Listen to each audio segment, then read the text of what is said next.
How to give and use admin rights. Go all employees. Go to Edit Employee Rights. Turn on admin rights. Give admin rights permission.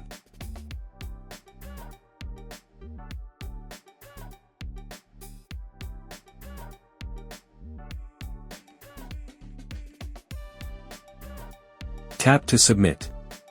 Successfully updated admin rights. How to access employee with admin portal. When you want to use admin panel, then tap to admin panel. Open admin portal dashboard. When you want to use employee panel, then tap switch to employee.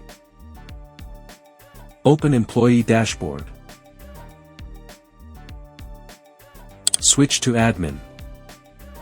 Thank you.